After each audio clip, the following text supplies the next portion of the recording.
ನೆನಪಿಡಿ, ಯಾರಾದರೂ ನಿಮ್ಮನ್ನು ಕೀಳಾಗಿ ನೋಡಿದರೆ ಅವರು ಕೇವಲ ನಿಮ್ಮಲ್ಲಿರುವ ಶಕ್ತಿ ಎಷ್ಟು ಎಂಬುದನ್ನು ಮರೆತಿರುತ್ತಾರೆ. ನಮಸ್ಕಾರ ಮತ್ತು ನಮ್ಮ ಕಾದಂಬರಿ ಚಾನಲ್ಗೆ ನಿಮಗೆ ಸ್ವಾಗತ. ಇಂದು ನಾನು ನಿಮಗೆ ಅಂತಹ ಒಂದು ಕಥೆಯನ್ನು ಹೇಳಲಿದ್ದೇನೆ. ಇದು ವಿಮಲಾದೇವಿಯ ಕತೆ. ಅವರು ಒಂದು ರಾತ್ರಿಯಲ್ಲಿ ಒಬ್ಬ ಸಾಮಾನ್ಯ ಅವಮಾನಿತ ಅತ್ತೆಯಿಂದ ಬದಲಾಗಿ ನ್ಯಾಯದ ದೇವತೆಯಾದರು. ಆ ಪೆಟ್ಟು ಎಷ್ಟು ವೇಗವಾಗಿ ಬಿತ್ತೆಂದರೆ ವಿಮಲಾದೇವಿಗೆ ಚೇತರಿಸಿಕೊಳ್ಳಲು ಅವಕಾಶವೇ ಸಿಗಲಿಲ್ಲ. ಅವರ ಕನ್ನಡಕ ಗಾಳಿಯಲ್ಲಿ ಹಾರಿ ಆ ಭವ್ಯವಾದ ಮದುವೆಯ ಹಾಲ್ನ ನೆಲದ ಮೇಲೆ ಬಿದ್ದು ಚೂರು ಚೂರಾಯಿತು. ಅಲ್ಲಿ ಸುಮಾರು 150 ಅತಿಥಿಗಳು ಸ್ತಬ್ಧರಾಗಿ ನಿಂತಿದ್ದರು. ವಿಮಲಾದೇವಿಯ ಕೆನ್ನೆ ಉರಿಯುತ್ತಿತ್ತು. ಆದರೆ ಅವರ ಎದೆಯಲ್ಲಿ ಉಂಟಾದ ನೋವು ಅದಕ್ಕಿಂತಲೂ ಆಳವಾಗಿತ್ತು.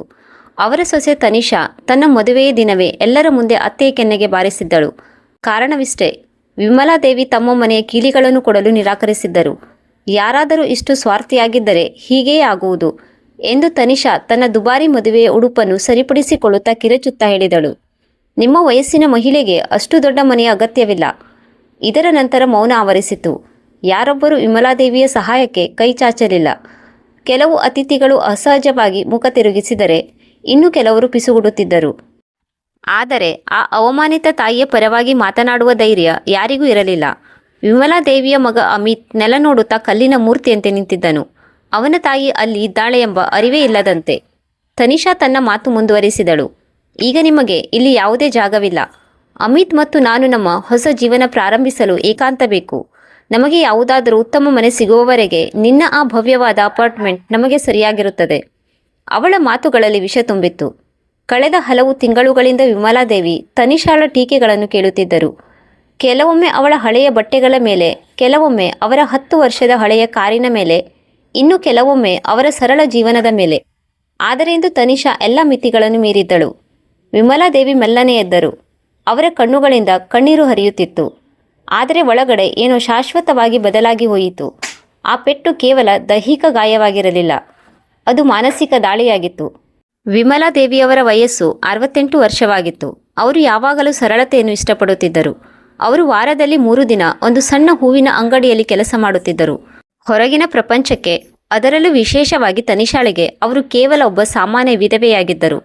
ಅವರು ತಮ್ಮ ಸೀಮಿತ ಪಿಂಚಣಿಯಲ್ಲಿ ಬದುಕುತ್ತಿದ್ದರು. ಆದರೆ ಸತ್ಯವೇನೆಂದರೆ ಈ ಇಮೇಜನ್ನು ಅವರು ವರ್ಷಗಳಿಂದ ಬಹಳ ಎಚ್ಚರಿಕೆಯಿಂದ ನಿರ್ಮಿಸಿದ್ದರು. ಅವರ ಪತಿ ಈಗ ಈ ಪ್ರಪಂಚದಲ್ಲಿ ಇಲ್ಲ. ಎಲ್ಲರೂ ಭಾವಿಸಿದಂತೆ ಅವರು ಕೇವಲ ಒಬ್ಬ ಆಫೀಸಲ್ಲಿ ಕೆಲಸ ಮಾಡುವ ಸಾಮಾನ್ಯ ಕ್ಲರ್ಕ್ ಆಗಿರಲಿಲ್ಲ. ವಿಮಲಾದೇವಿ ಮತ್ತು ಅವರ ಪತಿ ಇಬ್ಬರೂ ಸೇರಿ ತಮ್ಮ ಅಸಲಿ ಸಂಪತ್ತನ್ನು ಗುಪ್ತವಾಗಿಡಲು ನಿರ್ಧರಿಸಿದ್ದರು. ಈ ನಿರ್ಧಾರವನ್ನು ಅವರು ತಮ್ಮ ಪ್ರೈವೇಸಿ ಮತ್ತು ಕುಟುಂಬದ ರಕ್ಷಣೆಗಾಗಿ ತೆಗೆದುಕೊಂಡಿದ್ದರು. ಅದು ಈಗ ಸತ್ಯವೆಂದು ಸಾಬೀತಾಗುತ್ತಿತ್ತು. ಅವರು ಹಾಲ್ನಿಂದ ಹೊರಗೆ ಹೋಗುತ್ತಿರುವಾಗ ಅತಿಥಿಗಳ ಮಾತುಗಳು ವಿಷಕಾರಿ ಬಾಣಗಳಂತೆ ಅವರ ಬೆನ್ನಟ್ಟುತ್ತಿದ್ದವು. ಪಾಪ, ಎಷ್ಟು ನಾಜೂಕಾಗಿ ಕಾಣುತ್ತಿದ್ದಾರೆ ಎಂದು ತನಿಷಾಳ ಚಿಕ್ಕಮ್ಮ ಪಿಸುಗುಟ್ಟಿದಳು. ಅಮಿತ್ನ ಸೋದರ ಸಂಬಂಧಿ ದನಿಗೂಡಿಸಿದ. ಸೊಸೆ ಸರಿಯಾಗಿ ಹೇಳುತ್ತಿದ್ದಾಳೆ. ಈ ವಯಸ್ಸಿನಲ್ಲಿ ಅವಳು ತನ್ನನ್ನು ತಾನು ನೋಡಿಕೊಳ್ಳಲು ಸಾಧ್ಯವಿಲ್ಲ. ಹಾಲ್ನ ಏರ್ ಕಂಡೀಷನರ್ನ ತಂಪು ಅವರ ಎದೆಯ ಒಳಗಿನ ಬಿಸಿಗಿಂತ ಭಿನ್ನವಾಗಿತ್ತು. ಅವರು ತಮ್ಮ ಹಳೆಯ ಕಪ್ಪು ಪರ್ಸ್ನಲ್ಲಿ ಫೋನ್ ಹುಡುಕುವಾಗ ಕೈಗಳು ನಡುಗುತ್ತಿದ್ದವು. ಈ ಪರ್ಸನ್ನು ಅವರು 5 ವರ್ಷಗಳಿಂದ ಬಳಸುತ್ತಿದ್ದರು. ಏಕೆಂದರೆ ಅವರು ಹೊಸದನ್ನು ಖರೀದಿಸಲು ಸಾಧ್ಯವಿರಲಿಲ್ಲ ಎಂದಲ್ಲ, ಬದಲಾಗಿ ಅವರು ಪ್ರದರ್ಶನಕ್ಕಿಂತ ಉಪಯುಕ್ತತೆಗೆ ಹೆಚ್ಚು ಮಹತ್ವ ನೀಡುತ್ತಿದ್ದರು. ಈ ವಿಷಯ ಅವರ ಸೊಸೆಗೆ ಎಂದಿಗೂ ಅರ್ಥವಾಗುತ್ತಿರಲಿಲ್ಲ. ಅವರು ಒಂದು ನಂಬರ್ ಡಯಲ್ ಮಾಡಿದರು. ಅದು ಕಳೆದ 1 ವರ್ಷದಿಂದ ಅವರು ಬಳಸದ ನಂಬರ್. ಆದರೂ ಅವರಿಗೆ ಅದು ನೆನಪಿತ್ತು. ಚರಣ್ ಸಿಂಗ್, ನಾನು ವಿಮಲಾ ಮಾತನಾಡುತ್ತಿದ್ದೇನೆ. ನೀವು ತಕ್ಷಣ ರಾಜ್ಮಹಲ್ ಬ್ಯಾಂಕ್ವೆಟ್ ಹಾಲ್ಗೆ ಬರಬೇಕು. ಹೌದು, ಈಗಲೇ. ಆ ದಾಖಲೆಗಳನ್ನು ಜೊತೆಗೆ ತನ್ನಿ. ಯಾವುದರ ಬಗ್ಗೆ ನಿಮಗೆ ತಿಳಿದಿದೆಯೋ ಅದು. ಈಗ ಸತ್ಯ ತಿಳಿಯುವ ಸಮಯ ಬಂದಿದೆ. ಅವರ ಧ್ವನಿ ನಡುಗುತ್ತಿತ್ತು, ಆದರೆ ಅದರಲ್ಲಿ ಒಂದು ದೃಢತೆ ಇತ್ತು. ಅದನ್ನು ಅವರು ದೀರ್ಘಕಾಲದಿಂದ ಅನುಭವಿಸಿರಲಿಲ್ಲ. ನೀವು ಪೂರ್ಣವಾಗಿ ನಿಶ್ಚಿತವಾಗಿದ್ದೀರಾ ವಿಮಲಾ ಅವರೇ ಎಂದು ಚರಣ್ ಸಿಂಗ್ ತಮ್ಮ ವೃತ್ತಿಪರ ಆದರೆ ಚಿಂತಿತ ಧ್ವನಿಯಲ್ಲಿ ಕೇಳಿದರು. ಒಂದು ಬಾರಿ ಮುಂದುವರಿದ ನಂತರ ಮತ್ತೆ ಹಿಂದೆ ಸರಿಯುವುದು ಕಷ್ಟವಾಗುತ್ತದೆ. ವಿಮಲಾದೇವಿ ಕೊನೆಯ ಬಾರಿ ಹಾಲ್ನ ಕಡೆಗೆ ನೋಡಿದರು. ಅಲ್ಲಿ ತನಿಷಾ ತನ್ನ ಸ್ನೇಹಿತರೊಂದಿಗೆ ನಗುತ್ತಿದ್ದಳು. ಬಹುಶಃ ಅವಳು ತಾನು ತನ್ನ ನಿರುಪಯುಕ್ತ ಅತ್ತೆಯನ್ನು ಹೇಗೆ ಮನೆಗೆ ಕಳುಹಿಸಿದೆ ಎಂದು ಹೇಳುತ್ತಿದ್ದಿರಬಹುದು. ಅಮಿತ್ ಅವಳ ಪಕ್ಕದಲ್ಲಿ ಒಂದು ಸಣ್ಣ ನಗುವಿನೊಂದಿಗೆ ನಿಂತಿದ್ದನು. ಅದು ಅವನಿಗೆ ಸ್ವಲ್ಪವೂ ಪಶ್ಚಾತ್ತಾಪವಿಲ್ಲ ಎಂಬುದಕ್ಕೆ ಸಾಕ್ಷಿಯಾಗಿತ್ತು. ವಿಮಲಾದೇವಿ ಉತ್ತರಿಸಿದರು. ಸಂಪೂರ್ಣ ನಿಶ್ಚಿತ. 30 ನಿಮಿಷಗಳು ಚರಣ್ ಸಿಂಗ್, ಅದಕ್ಕಿಂತ ಹೆಚ್ಚಿಲ್ಲ. ಅವರು ಫೋನಿಟ್ಟು ತಮ್ಮ ಹಳೆಯ ಸಿಡಾನ್ ಕಾರ್ನ ಕಡೆಗೆ ಗಟ್ಟಿಯಾದ ಹೆಜ್ಜೆಗಳೊಂದಿಗೆ ನಡೆದರು. ವರ್ಷಗಳ ನಂತರ ಅವರು ತಮ್ಮ ಕುಟುಂಬವನ್ನು ಉಳಿಸಲು ಧರಿಸಿದ್ದ ಆ ಮುಖವಾಡವನ್ನು ತೆಗೆಯಲಿದ್ದರು. ಮೊದಲ ಬಾರಿಗೆ ಅವರು ಅಸಲಿ ವಿಮಲಾದೇವಿಯನ್ನು ಭೇಟಿಯಾಗಲಿದ್ದರು. ಮತ್ತು ಯಾವಾಗ ಈ ಸತ್ಯ ಹೊರಬರುತ್ತದೋ ಆಗ ಅವರಿಗೆ ತಿಳಿಯುತ್ತದೆ ತಾವು ಯಾವ ಮಹಿಳೆಯನ್ನು ಅವಮಾನಿಸಿದ್ದೇವೆಯೋ ಅವಳು ಗುಪ್ತವಾಗಿ ಅವರ ಕಲ್ಪನೆಗಿಂತ ಬಹಳ ಹೆಚ್ಚು ಸ್ಟ್ರಾಂಗ್ ಆಗಿದ್ದರು ಎಂದು. ಕಾರಿನಲ್ಲಿ ಕುಳಿತ ವಿಮಲಾದೇವಿಯ ಮಿದುಳಿನಲ್ಲಿ ಕಳೆದ ತಿಂಗಳುಗಳ ನೆನಪುಗಳು ಬರತೊಡಗಿದವು. ಇದೆಲ್ಲವೂ 2.5 ವರ್ಷಗಳ ಹಿಂದೆ ಪ್ರಾರಂಭವಾಯಿತು. ಯಾವಾಗ ಅಮಿತ್ ತನಿಷಾಳನ್ನು ಇವರ ಬಳಿ ಕರೆತಂದನೋ ಆಗ ತನಿಷಾ ತನ್ನ ಡಿಸೈನರ್ ಬಟ್ಟೆಗಳಲ್ಲಿ ಅಲಂಕರಿಸಿಕೊಂಡಿದ್ದಳು ಮತ್ತು ಅವರ ಮನಸ್ಸಿನೊಳಗೆ ತಲುಪದ ಒಂದು ನಗುವನ್ನು ಹೊಂದಿದ್ದಳು. ವಿಮಲಾದೇವಿ ಮೊದಲ ನೋಟದಲ್ಲೇ ಅರ್ಥ ಮಾಡಿಕೊಂಡಿದ್ದರು ಏನೂ ಸರಿಯಿಲ್ಲ ಎಂದು. ಯಾವ ರೀತಿ ಅವಳು ವಿಮಲಾದೇವಿಯ ಮನೆಯನ್ನು ನೋಡುತ್ತಿದ್ದಳು, ಮನೆ ಪ್ರತಿ ಮೂಲೆಯನ್ನು ಮೌಲ್ಯಮಾಪನ ಮಾಡುವ ರೀತಿ ತನಿಷಾಳ ಇಂಗಿತವನ್ನು ಸ್ಪಷ್ಟಪಡಿಸಿತ್ತು. ಎಷ್ಟು ಕಂಫರ್ಟಬಲ್ ಮನೆ ಎಂದು ಅವಳು ಪಿಸುಗುಟ್ಟಿದ್ದಳು. ಆದರೆ ಅವಳು ಅವರ ಹಳೆಯ ಪೀಠೋಪಕರಣಗಳನ್ನು ಮತ್ತು ಸರಳ ಪರದೆಗಳನ್ನು ನೋಡಿದಾಗ ಅವಳ ಮಾತು ಸಂಪೂರ್ಣವಾಗಿ ಬದಲಾಗಿತ್ತು. ಅಮಿತ್ ಪ್ರೀತಿಯಲ್ಲಿ ಕುರುಡಾಗಿದ್ದರಿಂದ ಅವಳ ಅವಮಾನಿತ ಪ್ರತಿಕ್ರಿಯೆಯನ್ನು ಗಮನಿಸಲಿಲ್ಲ. ಮೊದಲ ರಾತ್ರಿ ಊಟವು ಒಂದು ಮೂಕ ದುರಂತದಂತೆ ಇತ್ತು. ತನಿಷಾ ತಾನು ತನ್ನ ಫಿಗರ್ ಬಗ್ಗೆ ಗಮನ ಹರಿಸುತ್ತೇನೆ ಎಂದು ಹೇಳುತ್ತಾ ಬಹಳ ಕಷ್ಟದಿಂದ ಸ್ವಲ್ಪ ಊಟ ಮಾಡಿದಳು. ವಿಮಲಾದೇವಿ ಅವಳ ಕುಟುಂಬದ ಬಗ್ಗೆ ಕೇಳಿದಾಗ ಅವಳು ಹಾರಿಕೆ ಉತ್ತರಗಳನ್ನು ನೀಡಿದಳು. ಆದರೆ ಅದಕ್ಕೂ ಮೊದಲು ಅವಳು ವಿಮಲಾದೇವಿಯ ಆರ್ಥಿಕ ಸ್ಥಿತಿಯ ಬಗ್ಗೆ ಪ್ರಶ್ನೆಗಳನ್ನು ಮಾಡಿದಳು. ಅದು ವಿಮಲಾದೇವಿಗೆ ಆತಂಕಕಾರಿಯಾಗಿತ್ತು. ವಿಧವಾ ಪಿಂಚಣಿಯಲ್ಲಿ ಬದುಕುವುದು ಎಷ್ಟು ಕಷ್ಟವಾಗುತ್ತಿರಬಹುದು ಎಂದು ಅವಳು ನಕಲಿ ಕಾಳಜಿ ತೋರುತ್ತಾ ಹೇಳಿದಳು. ತನಿಷಾಳಿಗೆ ತಿಳಿದಿರಲಿಲ್ಲ ವಿಮಲಾದೇವಿ ಕೂಡ ಅವಳನ್ನು ಸೂಕ್ಷ್ಮವಾಗಿ ಗಮನಿಸುತ್ತಿದ್ದಾರೆ ಎಂದು.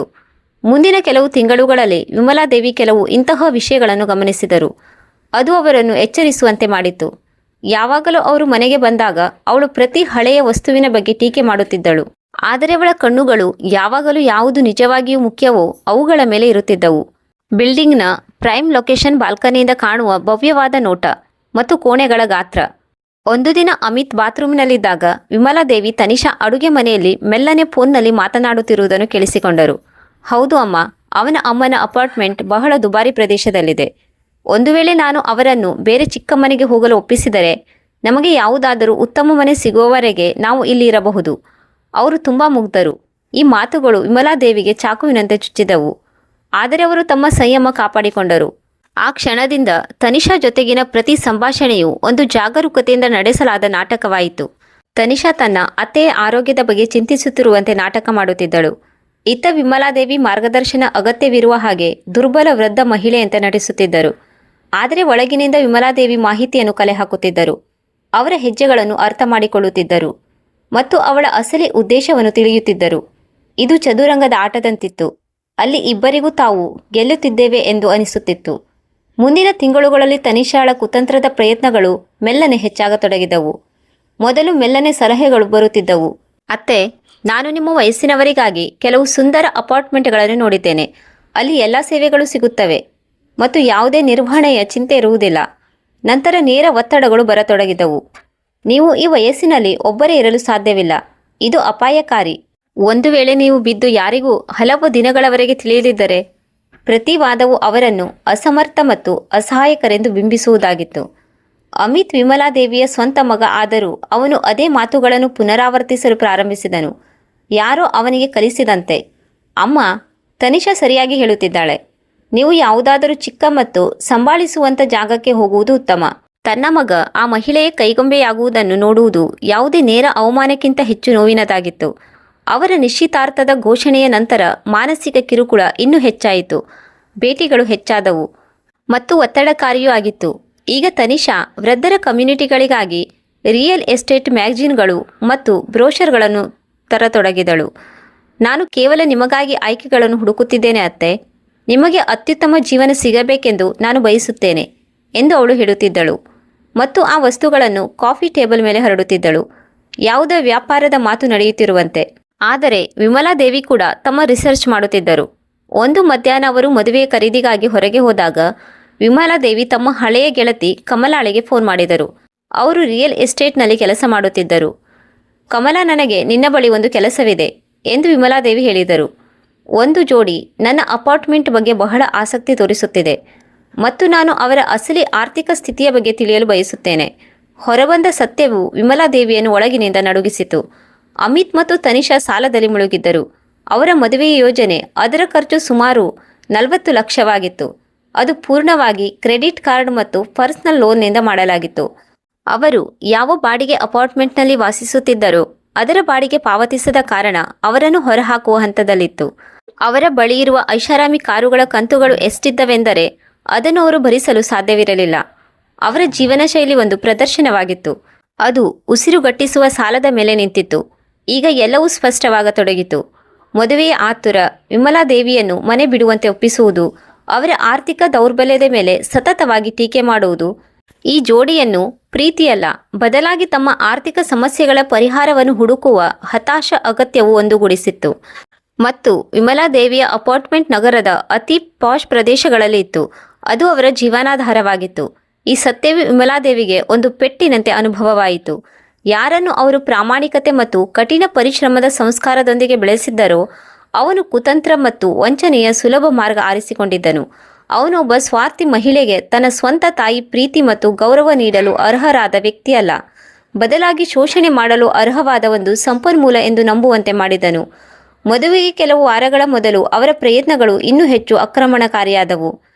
ಅತ್ತೆ, ನೀವು ಇಷ್ಟು ಸ್ವಾರ್ಥಿಯಾಗಲು ಸಾಧ್ಯವಿಲ್ಲ ಎಂದು ತನಿಷಾ ಸಮಾರಂಭಕ್ಕೆ ಕೇವಲ 3 ದಿನಗಳ ಮೊದಲು ಹೇಳಿದ್ದಳು. ಅಮಿತ್ ಮತ್ತು ನಾನು ಈ ಮದುವೆಗಾಗಿ ಎಷ್ಟು ಸ್ಯಾಕ್ರಿಫೈಸ್ ಮಾಡಿದ್ದೇವೆ. ಕನಿಷ್ಠ ನೀವು ನಮಗೆ ವಾಸದ ಜಾಗದಲ್ಲಾದರೂ ಸಹಾಯ ಮಾಡಬಹುದು. ಅವಳ ಶಬ್ದಗಳಲ್ಲಿ ಈಗ ಸುಳ್ಳು ಚಿಂತೆಯ ಯಾವುದೇ ಮುಖವಾಡವಿರಲಿಲ್ಲ.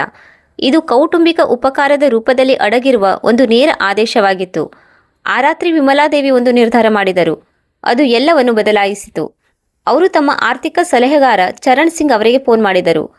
ಅವರು ವಿಮಲಾದೇವಿಯ ಪತಿಯ ನಿಧನದ ನಂತರ ವಿಮಲಾದೇವಿಯವರನ್ನು ಪೂರ್ಣವಾಗಿ ನಂಬುತ್ತಿದ್ದರು. ಚರಣ್ ಸಿಂಗ್, ನನಗೆ ಕೆಲವು ದಾಖಲೆಗಳನ್ನು ಸಿದ್ಧಪಡಿಸಬೇಕಿದೆ. ಶೀಘ್ರದಲ್ಲೇ ನಾನು ವರ್ಷಗಳಿಂದ ಗುಪ್ತವಾಗಿಟ್ಟಿರುವ ಆ ಮಾಹಿತಿಯನ್ನು ಹೊರಗೆ ತರುವ ಸಮಯ ಬರಬಹುದು. ಚರಣ್ ಸಿಂಗ್ ಅವರ ಧ್ವನಿ ತಕ್ಷಣ ಗಂಭೀರವಾಯಿತು. ಅವರು ಎಚ್ಚರಿಕೆ ನೀಡಿದ್ದರು.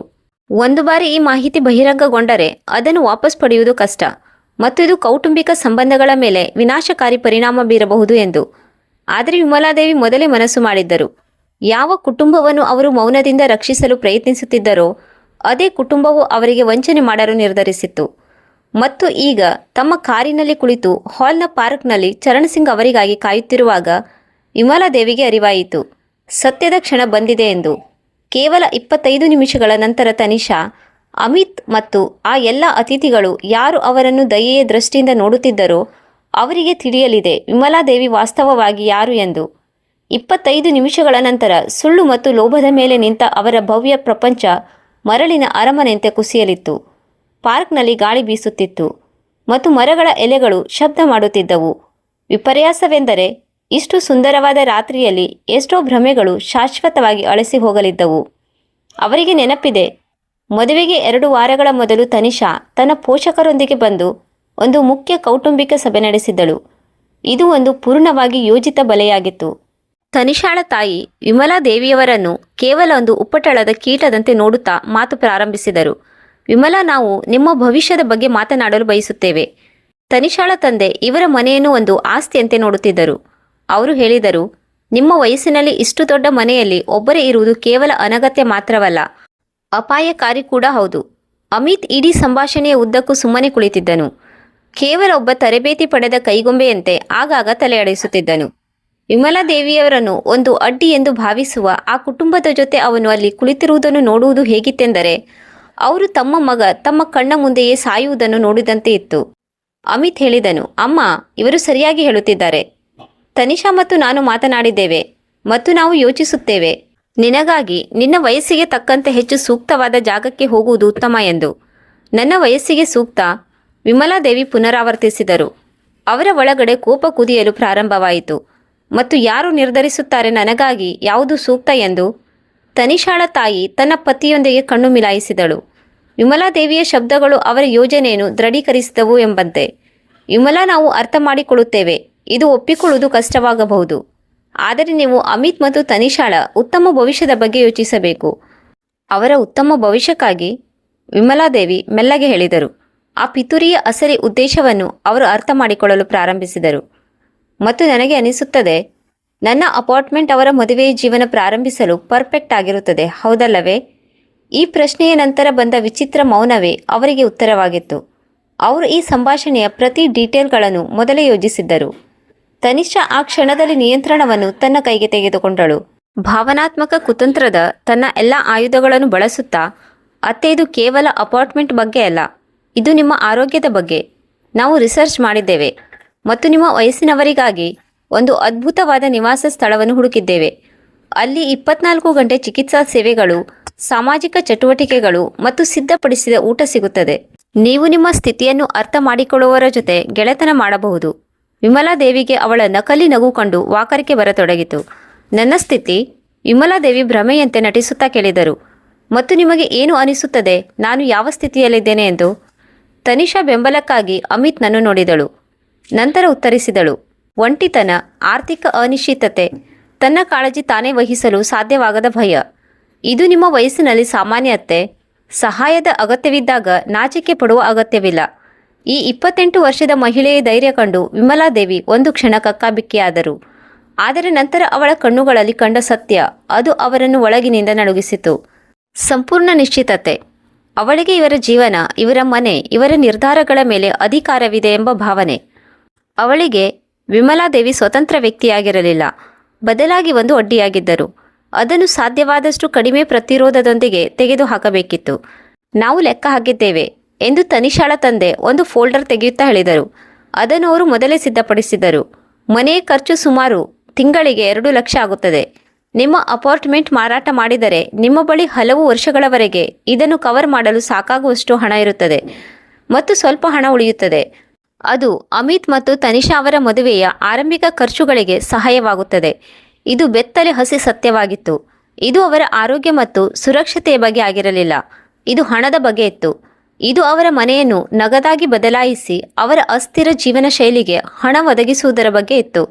ಒಂದು ವೇಳೆ ನಾನು ನಿರಾಕರಿಸಿದರೆ ಎಂದು ವಿಮಲಾದೇವಿ ಕೇಳಿದರು. ಆದರೂ ಅವರಿಗೆ ಮೊದಲೇ ಉತ್ತರ ತಿಳಿದಿತ್ತು. ಅಮ್ಮ ಎಂದು ಅಮಿತ್ ಹೇಳಿದನು. ಅವನ ಧ್ವನಿ ಮೊದಲೇ ಕಲಿಸಿದಂತೆ ಇತ್ತು. ನಾವು ನಿರೀಕ್ಷಿಸುತ್ತೇವೆ, ನಾವು ಕಠಿಣ ಹೆಜ್ಜೆಗಳನ್ನು ಇಡುವ ಅಗತ್ಯ ಬರಬಾರದು ಎಂದು. ಆದರೆ ಒಂದು ವೇಳೆ ನಿನ್ನ ಮಾನಸಿಕ ಆರೋಗ್ಯ ಈ ಹಂತಕ್ಕೆ ಹದಗೆಟ್ಟರೆ, ನೀನು ತರ್ಕಬದ್ಧ ನಿರ್ಧಾರ ತೆಗೆದುಕೊಳ್ಳಲು ಸಾಧ್ಯವಿಲ್ಲ ಅಂದರೆ ಒಳಗಡೆ ಅಡಗಿದ್ದ ಅಪಾಯ ಸ್ಪಷ್ಟವಾಗಿತ್ತು. ಒಂದು ವೇಳೆ ಅವರು ಸ್ವ ಇಚ್ಛೆಯಂತೆ ಸಹಕರಿಸದಿದ್ದರೆ ಅವರು ಇವರನ್ನು ಅಸಮರ್ಥ ಎಂದು ಘೋಷಿಸಲು ಕಾನೂನುಧಾರಿಗಳನ್ನು ಹುಡುಕಲಿದ್ದರು. ಆ ರಾತ್ರಿ ಅವರ ದೃಢ ನಿರಾಕರಣೆಯ ನಂತರ ವಿಮಲಾದೇವಿ ಹಲವು ವರ್ಷಗಳ ನಂತರ ಅತ್ತಿದ್ದರು. ದುಃಖದಿಂದ ಅಲ್ಲ, ಬದಲಾಗಿ ತಮ್ಮ ಕುಟುಂಬದ ಬಗ್ಗೆ ತಾವು ಹೊಂದಿದ ಭ್ರಮೆಗಳ ಸಾವು ಕಂಡು. ಅವರು ತಕ್ಷಣವೇ ಚರಣ್ ಸಿಂಗ್ ಅವರಿಗೆ ಫೋನ್ ಮಾಡಿದ್ದರು. ನನಗೆ ತಕ್ಷಣ ಒಂದು ವಿಷಯದ ತನಿಖೆ ಮಾಡಬೇಕಾಗಿದೆ. ನನ್ನ ಮಗ ಮತ್ತು ಅವನ ನಿಶ್ಚಿತ ವಧುವಿನ ಅಸಲಿ ಆರ್ಥಿಕ ಸ್ಥಿತಿ ಏನು ಎಂಬುದು ನನಗೆ ಸರಿಯಾಗಿ ತಿಳಿಯಬೇಕು. ಸಾಲ, ಆದಾಯ, ಹೊಣೆಗಾರಿಕೆಗಳು ಎಲ್ಲವೂ. ಆ ತನಿಖೆಯ ಫಲಿತಾಂಶಗಳು ವಿನಾಶಕಾರಿಯಾಗಿದ್ದವು. ಅಮಿತ್ ತಿಂಗಳಿಗೆ 40,000 ಸಂಪಾದಿಸುತ್ತಿದ್ದ. ಆದರೆ ಕ್ರೆಡಿಟ್ ಕಾರ್ಡ್ ಮೇಲೆ 60 ಲಕ್ಷಕ್ಕೂ ಅಧಿಕ ಸಾಲವಿತ್ತು. ತನಿಷಾ ಒಬ್ಬ ಇಮೇಜ್ ಕನ್ಸಲ್ಟೆಂಟ್ ಆಗಿ ಪಾರ್ಟ್ ಟೈಮ್ ಕೆಲಸ ಮಾಡುತ್ತಿದ್ದಳು. ಕಷ್ಟದಿಂದ 20,000 ಸಂಪಾದಿಸುತ್ತಿದ್ದಳು. ಆದರೆ ಅವಳು ಆದಾಯ ಲಕ್ಷಗಳಲ್ಲಿದೆ ಎಂಬಂತೆ ಖರ್ಚು ಮಾಡುತ್ತಿದ್ದಳು. ಅವಳ ಮದುವೆಗಾಗಿ ತೆಗೆದುಕೊಂಡ ಲೋನ್ ಬಿಟ್ಟು ಅವರ ಮೇಲೆ 90 ಲಕ್ಷಕ್ಕಿಂತ ಅಧಿಕ ಸಾಲವಿತ್ತು. ಆದರೆ ಚರಣ್ ಸಿಂಗ್ ಅವರ ರಿಪೋರ್ಟ್ನಲ್ಲಿ ಇನ್ನೊಂದು ವಿಷಯವಿತ್ತು.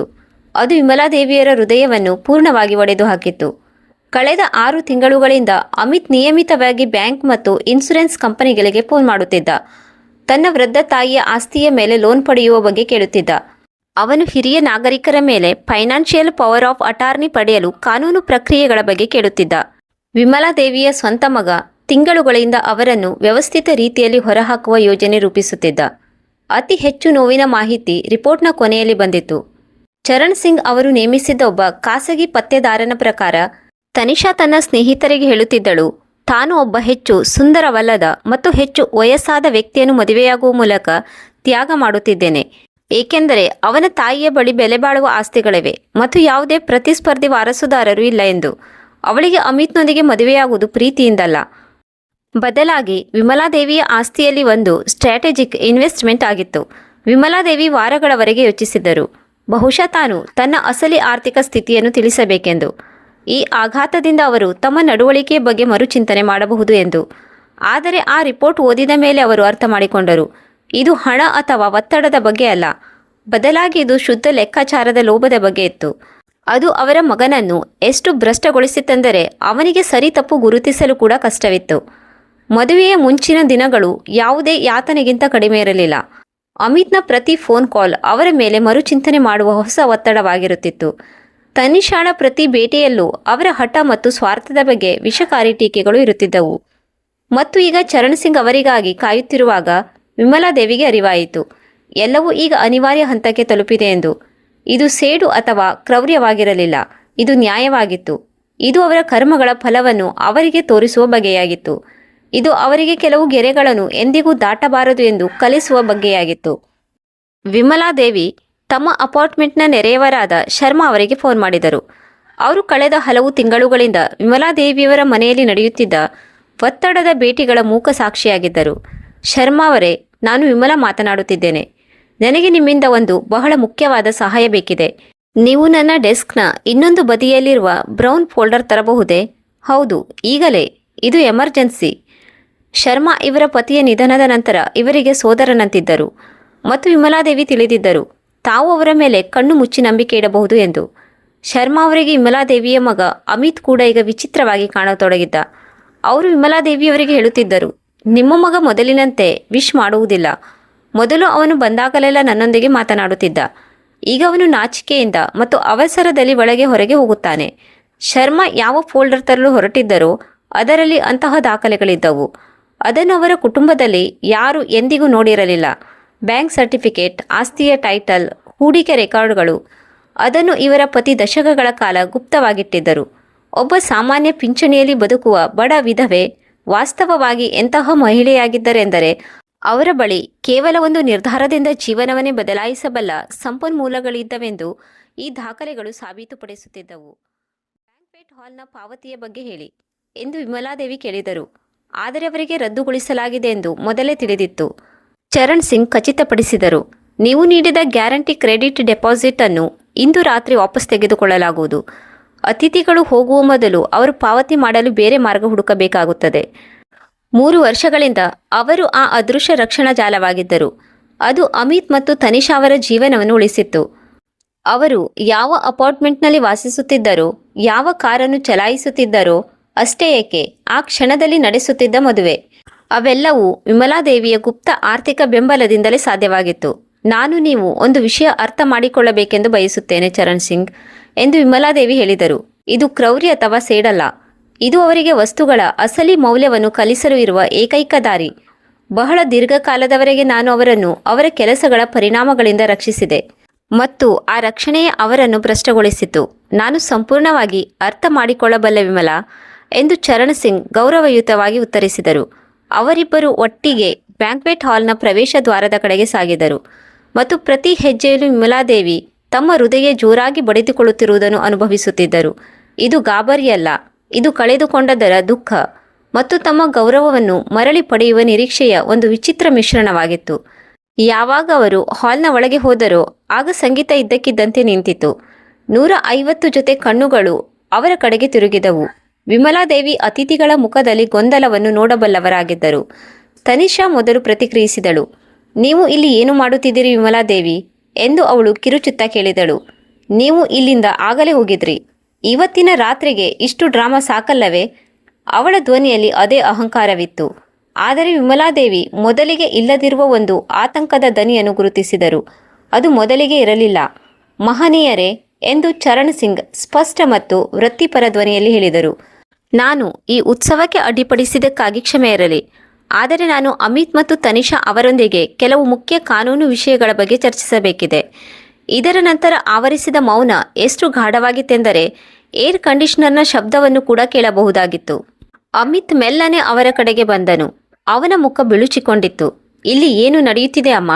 ಈ ಮನುಷ್ಯ ಯಾರು ಮತ್ತು ಕಾನೂನು ವಿಷಯಗಳ ಬಗ್ಗೆ ಇವನು ಏಕೆ ಮಾತನಾಡುತ್ತಿದ್ದಾನೆ? ಅಮಿತ್ ಎಂದು ವಿಮಲಾದೇವಿ ತಿಂಗಳುಗಳಲ್ಲಿ ಮೊದಲ ಬಾರಿಗೆ ದೃಢವಾದ ಧ್ವನಿಯಲ್ಲಿ ಹೇಳಿದರು. ಇವರು ಚರಣ್ ಸಿಂಗ್, ನನ್ನ ಆರ್ಥಿಕ ಮತ್ತು ಕಾನೂನು ಸಲಹೆಗಾರರು. ಇವರು ಕೆಲವು ದಾಖಲೆಗಳನ್ನು ನೀಡಲು ಬಂದಿದ್ದಾರೆ. ಅದು ನಿಮಗೆ ಬಹಳ ಜ್ಞಾನವರ್ಧಕ ಎಂದು ನನಗೆ ಅನಿಸುತ್ತದೆ. ಚರಣ್ ಸಿಂಗ್ ತಮ್ಮ ಫೋಲ್ಡರ್ ತೆರೆದು ಮೊದಲ ದಾಖಲೆಯನ್ನು ತೆಗೆದರು. ಶ್ರೀ ಅಮಿತ್ ಅವರಿಗೆ ತಿಳಿಸಲಾಗುತ್ತಿರುವುದು ಏನೆಂದರೆ, ಅವರ ತಾಯಿಯವರ ಲೀಸ್ ಒಪ್ಪಂದಕ್ಕಾಗಿ ಯಾವ ಆರ್ಥಿಕ ಗ್ಯಾರಂಟಿ ನೀಡಿದ್ದರೋ ಅದನ್ನು ತಕ್ಷಣವೇ ರದ್ದುಗೊಳಿಸಲಾಗಿದೆ. ಅವರ ಮನೆ ಮಾಲೀಕರಿಗೆ ನಾಳೆ ಬೆಳಿಗ್ಗೆ ತಿಳಿಸಲಾಗುವುದು ಮತ್ತು ಅವರ ಬಳಿ ಮನೆಯನ್ನು ಖಾಲಿ ಮಾಡಲು ಅಥವಾ ಹೊಸ ಗ್ಯಾರಂಟಲ್ ಹುಡುಕಲು 30 ದಿನಗಳ ಕಾಲಾವಕಾಶವಿರುತ್ತದೆ. ಅಮಿತ್ನ ಮುಖದ ಬಣ್ಣ ಹಾರಿಹೋಯಿತು. ಆರ್ಥಿಕ ಗ್ಯಾರಂಟಿ? ಅವನು ಪಿಸುಗುಟ್ಟಿದನು. ವಿಮಲಾದೇವಿಯ ಕಡೆಗೆ ಆತಂಕದ ಕಣ್ಣುಗಳಿಂದ ನೋಡಿದನು. ಜೊತೆಗೆ ಚರಣ್ ಸಿಂಗ್ ನಿರ್ದಯವಾಗಿ ಮುಂದುವರೆಸಿದರು. ತಿಂಗಳಿಗೆ 40,000 ಹಣ ವರ್ಗಾವಣೆ ನಿಮ್ಮ ತಾಯಿ ನಿಮ್ಮ ವೈಯಕ್ತಿಕ ಖಾತೆಗಳಿಗೆ ಮಾಡುತ್ತಿದ್ದರು. ಅದನ್ನು ಶಾಶ್ವತವಾಗಿ ನಿಲ್ಲಿಸಲಾಗಿದೆ. ಇದರಲ್ಲಿ ಕ್ರೆಡಿಟ್ ಕಾರ್ಡ್, ಕಾರ್ ಇನ್ಸುರೆನ್ಸ್ ಮತ್ತು ವಿವಿಧ ಇತರ ಖರ್ಚುಗಳ ಪಾವತಿ ಸೇರಿದೆ. ಇದು ಅಸಾಧ್ಯ ಎಂದು ತನಿಷಾ ಗಾಬರಿಯಿಂದ ಕೂಗಿದಳು. ಅದು ಹಾಲ್ನಲ್ಲಿ ಪ್ರತಿಧ್ವನಿಸಿತು. ಅಮಿತ್ನ ತಾಯಿ ಶ್ರೀಮಂತರಲ್ಲ. ಅವರ ಜೀವನ ಶೈಲಿ, ಅವರ ಬಟ್ಟೆಗಳು, ಅವರ ಕಾರು ನೋಡಿ ಅವರು ಕೆಲವರು ಒಂದು ಪಿಂಚಣಿಯಲ್ಲಿ ಬದುಕುವ ಬಡ ಮುದಿ ಮಹಿಳೆ. ಮತ್ತು ಕೊನೆಯಲ್ಲಿ ಚರಣ್ ಸಿಂಗ್ ತಮ್ಮ ಫೋಲ್ಡರ್ನಿಂದ ಕೊನೆಯ ದಾಖಲೆಗಳನ್ನು ತೆಗೆದರು. ಈ ಉತ್ಸವಕ್ಕಾಗಿ ನೀಡಲಾದ ಪಾವತಿ ಗ್ಯಾರಂಟಿಯನ್ನು ಕೂಡ ರದ್ದುಗೊಳಿಸಲಾಗಿದೆ. ಬ್ಯಾಂಕ್ವೆಟ್ ಹಾಲ್ ಮ್ಯಾನೇಜ್ಮೆಂಟ್ಗೆ ಇಂದು ರಾತ್ರಿ ಅತಿಥಿಗಳು ಹೋಗುವ ಮೊದಲೇ ಸಂಪೂರ್ಣ ಪಾವತಿ ಕೇಳುವ ಅಧಿಕಾರವಿರುತ್ತದೆ. ಅವರ ಶಬ್ದಗಳು ಹಾಲ್ನ ಮೇಲೆ ಬಾಂಬ್ನಂತೆ ಬಿದ್ದವು. ಅಮಿತ್ಗೆ ಸತ್ಯದ ಅರಿವಾಯಿತು. ನೀವು? ಅವನು ಪಿಸುಗುಟ್ಟಿದನು. ಅವನ ಕಣ್ಣುಗಳಿಗೆ ತಾವು ಏನು ಕೇಳುತ್ತಿದ್ದೇವೆಯೋ ಅದು ಪ್ರಾಸೆಸ್ ಮಾಡಲು ಸಾಧ್ಯವಾಗುತ್ತಿರಲಿಲ್ಲ. ಇಷ್ಟು ಸಮಯದಿಂದ ನೀವು ಎಲ್ಲವನ್ನೂ ನೀವೇ ಪಾವತಿಸುತ್ತಿದ್ದೀರಾ? 3 ವರ್ಷಗಳಿಂದ ಅಮಿತ್. 3 ವರ್ಷಗಳಲ್ಲಿ ನಾನು ಯೋಚಿಸಿದೆ. ನಾನು ನಿನಗೆ ಒಂದು ಕಷ್ಟದ ಸಮಯದಿಂದ ಹೊರಬರಲು ಸಹಾಯ ಮಾಡುತ್ತಿದ್ದೇನೆ ಎಂದು. 3 ವರ್ಷಗಳಲ್ಲಿ ನಾನು ಆಶಿಸಿದೆ. ನೀನು ನಾನು ಕಲಿಸಿದ ಸಂಸ್ಕಾರಗಳನ್ನು ನೆನಪಿಟ್ಟುಕೊಳ್ಳುತ್ತೀಯಾ ಎಂದು. ತನಿಷಾ ತಲೆ ಹಿಡಿದುಕೊಂಡು ಸುತ್ತಲು ಪ್ರಾರಂಭಿಸಿದಳು.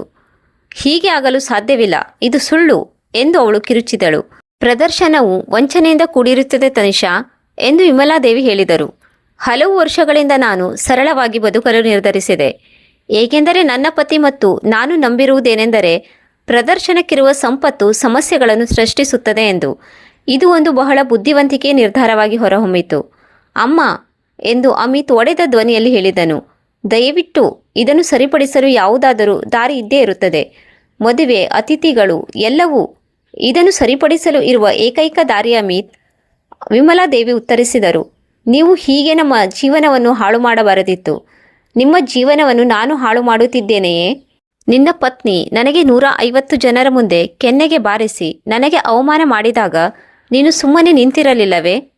ನನ್ನ ಮನೆಯನ್ನು ಕಿತ್ತುಕೊಳ್ಳಲು ಯೋಜನೆ ರೂಪಿಸಿದ್ದವನು ನೀನಲ್ಲವೇ?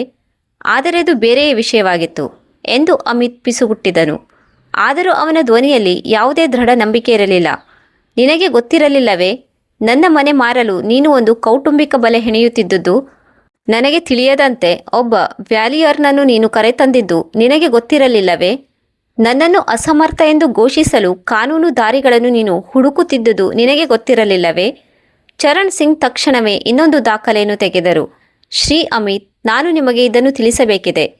ಏನೆಂದರೆ ನಿಮ್ಮ ತಾಯಿ ತಮ್ಮ ವಿಲ್ಲನ್ನು ಬದಲಿಸಲು ನಿರ್ಧರಿಸಿದ್ದಾರೆ.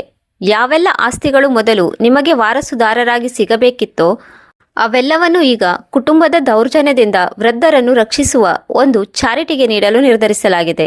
ಈ ಘೋಷಣೆಯ ಪರಿಣಾಮ ಒಂದು ಮೂಕ ಸ್ಫೋಟದಂತಿತ್ತು. ನೀವು ಹಾಗೆ ಮಾಡಲು ಸಾಧ್ಯವಿಲ್ಲ ಎಂದು ತನಿಷಾ ಕಿರುಚಿದಳು. ಅವಳ ನಕಲಿ ಶಾಂತಿಯ ಮುಖವಾಡ ಪೂರ್ಣವಾಗಿ ಕಳಚಿಬಿತ್ತು. ನಾವು ನಿಮ್ಮ ಕುಟುಂಬ, ಅಮಿತ್ ನಿಮ್ಮ ಏಕೈಕ ಮಗ. ನೀವು ಒಂದು ಮೂರ್ಖತನದ ಜಗಳಕ್ಕಾಗಿ ಅವನನ್ನು ಆಸ್ತಿಯಿಂದ ಹೊರಹಾಕಲು ಸಾಧ್ಯವಿಲ್ಲ. ಒಂದು ಮೂರ್ಖತನದ ಜಗಳ ಎಂದು ವಿಮಲಾದೇವಿ ಪುನರಾವರ್ತಿಸಿದರು. ಕುಟುಂಬದ ಒಬ್ಬ ವೃದ್ಧ ಮಹಿಳೆಯನ್ನು ಅವಳ ಮನೆಯಿಂದ ಹೊರಹಾಕುವ ಪಿತೂರಿಯನ್ನು ನೀವು ಹೀಗೆ ಹೇಳುತ್ತೀರಾ? ನಿಮ್ಮ ಮದುವೆಯ ದಿನ ನಿಮ್ಮ ಪತಿಯ ತಾಯಿಗೆ ಕೆನ್ನೆಗೆ ಬಾರಿಸುವುದನ್ನು ನೀವು ಹೀಗೆ ಸರಿಯೆಂದು ಹೇಳುತ್ತೀರಾ? ವಿಮಲಾದೇವಿ ತನಿಷಾಳ ಕಡೆಗೆ ತಿರುಗಿದಳು. ಇಲ್ಲಿ ಏನು ಹಾಳಾಗಿದೆ ಗೊತ್ತೇ? ಜನರನ್ನ ನೀವು ವಸ್ತುಗಳಂತೆ ಕಾಣಬಹುದು ಮತ್ತು ಅದರ ಪರಿಣಾಮ ಏನೂ ಆಗುವುದಿಲ್ಲ ಎಂದು ನಿರೀಕ್ಷಿಸುವ ಆ ಭ್ರಮೆ ಈಗ ನಾಶವಾಗಿದೆ. ಯಾವಾಗ ನೀವು ದಯೆಯನ್ನು ದೌರ್ಬಲ್ಯ ಎಂದು ಭಾವಿಸುತ್ತೀರೋ ಆಗ ಹೀಗೆಯೇ ಆಗುತ್ತದೆ.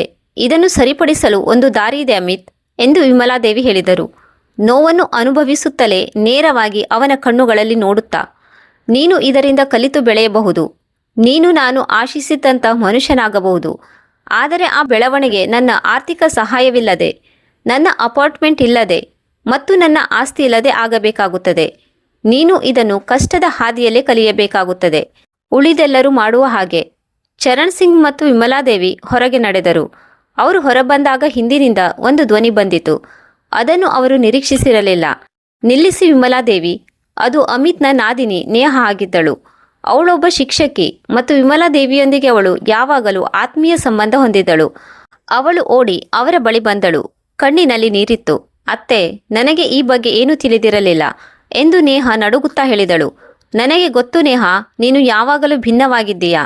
ನೀನು ಎಂದಿಗೂ ಜನರನ್ನು ಅವಕಾಶಕ್ಕಾಗಿ ಅಥವಾ ಶೋಷಣೆ ಮಾಡಬೇಕಾದ ಸಂಪನ್ಮೂಲವಾಗಿ ನೋಡಲಿಲ್ಲ.